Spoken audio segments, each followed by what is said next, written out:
আমি কিভাবে বলবো? আপনার কাজ করতে হবে না। আমি কথা বলি, আপনি কর্মীদের সাথে কথা বলেন। এখানে কি করণে আপনি আমাকে সাজেস্ট করতে হবে, তাহলে আমি এখানে রানিং এ না, আমি সামনে লাকসাম আপনাকে একটা নাম মহানগর এক্সপ্রেস।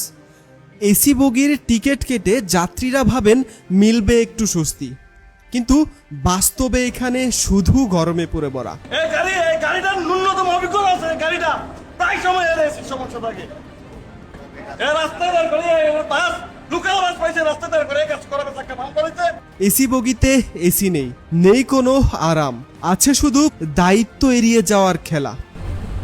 অতিরিক্ত মূল্য দিয়ে টিকিট কিনেও এসি বগিতে আসলে সাধারণ যাত্রীরা আসেন একটু আরাম করে যাওয়ার জন্য, কিন্তু পরিস্থিতির এখন এমন পর্যায়ে পৌঁছে গেছে বেশিরভাগ যাত্রী গামছে বাড়িতে বাতাস আসার ব্যবস্থা না থাকার কারণে তারা সবাই মোটামুটি একটা খারাপ সিচুয়েশনের মধ্যে আছেন। বারবার রেল কর্তৃপক্ষকে এই অভিযোগটি জানানোর পর রেল কর্তৃপক্ষ জানিয়েছে যে ব্যবস্থা নিচ্ছে, কিন্তু এত সময় যাওয়ার পর এখন পর্যন্ত রেল কর্তৃপক্ষ থেকে আসলে কোনো সমাধান মিলেনি। এসি তো কিছুই পাই নাই, বরং ছাড়া আমরা কষ্ট ভোগ করতেছি।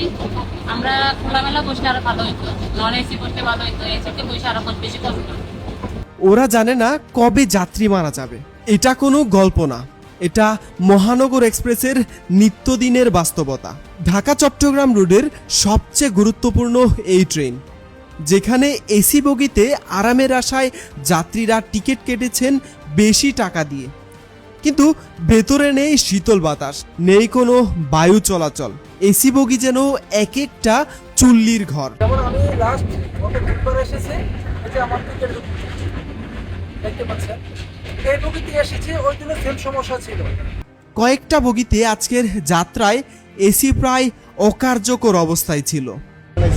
আপনাদের কর্তৃপক্ষ আসলে কি বলছে আপনাদের? ওনারা গাড়ি যখন সিটাং দিয়ে দিয়েছে তখন ফিট দিয়ে দিয়েছে, গাড়ি ভালোই চলছিল। গাড়ি ছাড়ার সাথে সাথে এসি খারাপ হয়ে গেছে। আমি কিন্তু আপনার সামনে দুইবার এসি অপারেটরকে আনছি। হ্যাঁ আনছি কিনা বলেন? হ্যাঁ হ্যাঁ। আমার এখন আপনার কর্তৃপক্ষ কি বলছে? কাজ করতেছে, কাজ করতে ঢাকা যাওয়ার পর যদি কাজ কমপ্লিট হয় তাহলে লাভ হবে কি বলেন? এখন এটা মেশিনারি জিনিস ভাই, কি করবো কম। এরকম পরিস্থিতি যারা নিয়মিত চলাচল করে তারা সব সময় দেখে যাচ্ছে। এখন সাধারণ মানুষের চাওয়া এই পরিস্থিতিগুলো যাতে দ্রুত সময় সমাধান হয় এবং যাতে মানুষ সহজে এই দীর্ঘ সময় যাতায়াত করতে পারে।